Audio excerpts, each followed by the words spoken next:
السلام علیکم ورحمۃ اللہ وبرکاتہ۔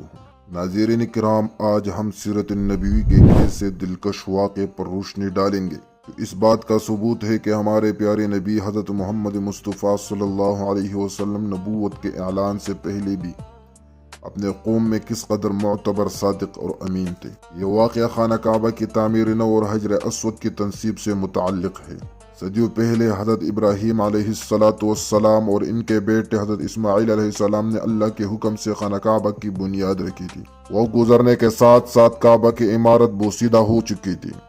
خاص طور پر مکہ مکرمہ میں آنے والے شدید سیلابوں نے اس کی دیواروں کو کمزور کر دیا تھا۔ قریش جو مکہ کے متولی اور سب سے معزز قبائل تھے، انہوں نے یہ محسوس کیا کہ خانہ کعبہ کے تعمیر نو اشد ضروری ہے۔ یہ ایک بہت بڑا اور مقدس کام تھا جس کے لیے تمام قبائل نے مالی اور جسمانی دونوں طرح سے حصہ لینے کا فیصلہ کیا۔ یہ تقریباً 605 عیسوی کی بات ہے، جب ہمارے نبی علیہ السلام کی عمر 35 برس تھی۔ آپ اپنے قوم میں الصادق الامین یعنی سچا اور امانتدار کے نام سے مشہور تھے۔ تعمیر کا کام شروع ہوا۔ قریش نے کعبہ کی پرانی دیواریں گرائی اور نئے سرے سے تعمیر شروع کی۔ ہر قبیلے کو کعبہ کے کسی مخصوص حصے کے تعمیر کا ذمہ داری سونپا گیا۔ تعمیر کا کام بڑی خوش اسلوبی سے جاری رہا۔ جب کعبہ کے دیواریں ایک خاص اونچائی تک پہنچ گئی اور اب حجر اسود کو اس کے اصل جگہ پر نصب کرنے کا وقت آیا، ایک غیر معمولی صورتحال پیدا ہو گئی۔ حجر اسود وہ مبارک پتھر جو خانہ کعبہ کے جنوبی مشرق کونے میں نصب ہے اور طواف کا آغاز اسی سے ہوتا ہے، اسے رکھنے کا اعزاز ہر قبیلہ حاصل کرنا چاہتا تھا۔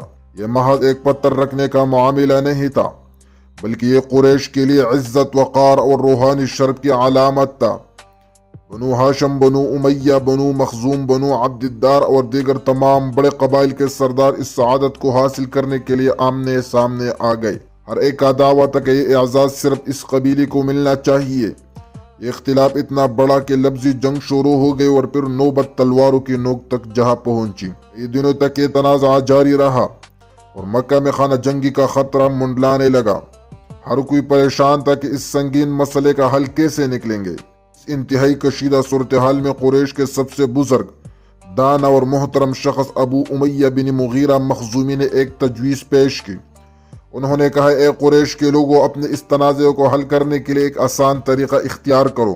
ہم اس بات پر اتفاق ہو جاتے ہیں کہ کل صبح جو شخص سب سے پہلے باب بنی شیبہ، جسے آج باب الاسلام بھی کہا جاتا ہے، سے خانہ کعبہ میں داخل ہوگا، وہی ہمارے اس جھگڑے کا فیصلہ کرے گا اور حجر اسود کو اس کی جگہ پر رکھے گا۔ تمام قبائل نے اس تجویز کو قبول کر لیا، شاید اس لیے کہ وہ خونریزی سے بچنا چاہتے تھے۔ اگلے دن صبح مکہ کے لوگ بے تابی سے اس شخص کا انتظار کر رہے تھے جو کعبہ کے دروازے سے سب سے پہلے داخل ہو کر اس تاریخی فیصلہ کا حصہ بنے گا۔ اور پھر وہ لمحہ پہنچا۔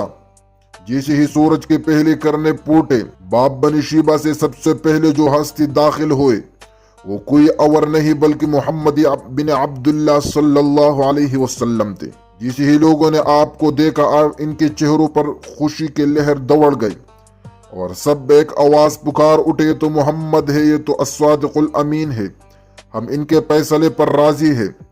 یہ الفاظ اس بات کا زندہ ثبوت تھا کہ مکہ کا ہر فرد آپ کی دیانت داری، امانت اور انصاف پر مکمل بھروسہ کرتا تھا۔ آپ کو کسی رسمی عہدے کی ضرورت نہیں تھی، آپ کا کردار ہی آپ کا سب سے بڑا عہدہ تھا۔ رسول اللہ صلی اللہ علیہ وسلم نے صورتحال کا جائزہ لیا۔ آپ نے اپنے بے مثال حکمت اور دانشمندی سے ایک ایسا حل پیش کیا جس سے نہ صرف تنازع ختم ہوا بلکہ تمام قبائل کو بھی حجر اسود کی تنصیب کے مقدس عمل میں شامل ہونے کا شرف حاصل ہوا۔ آپ نے سب سے پہلے ایک بڑی چادر منگوائی، پھر آپ نے اپنے مبارک ہاتھوں سے حجر اسود کو اٹھایا اور اس چادر کے بالکل درمیان میں رکھ دیا۔ اس کے بعد آپ نے تمام قبائل کے سرداروں سے کہا کہ وہ اس چادر کے کونوں کو پکڑے۔ یوں ہر قبیلے کے نمائندہ نے چادر کا ایک کونا تاما اور سب نے مل کر حجر اسود کو اٹھایا اور اس کی تنصیب والی جگہ تک لے آئے۔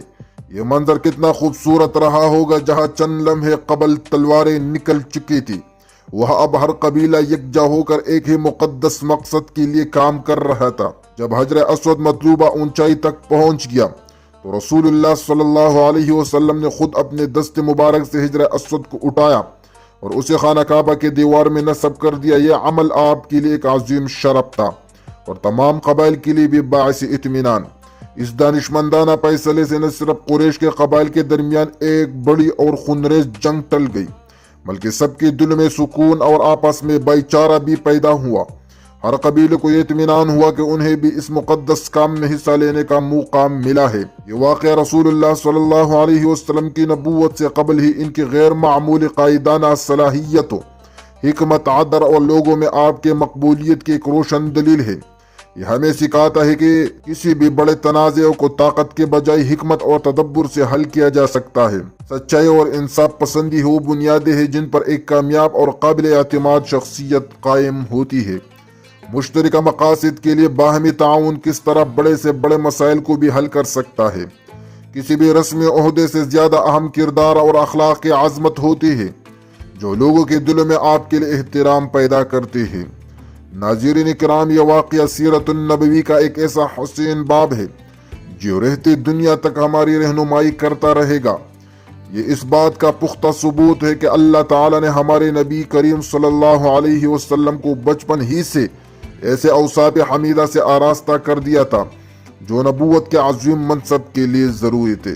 ہمیں بھی چاہیے کہ ہم رسول اللہ صلی اللہ علیہ وسلم کی سیرت و صورت سے سبق سیکھیں اور اپنے زندگیوں میں عدل، امانت اور حکمت کو اپنائیے۔ اگر آپ کو یہ ویڈیو پسند آئی ہو تو اسے لائک کریں، شیئر کریں اور ہمارے چینل کو سبسکرائب کرنا نہ بھولیں۔ آئندہ کسی اور معلوماتی ویڈیو کے ساتھ حاضر ہوں گے، تب تک کے لیے اللہ حافظ۔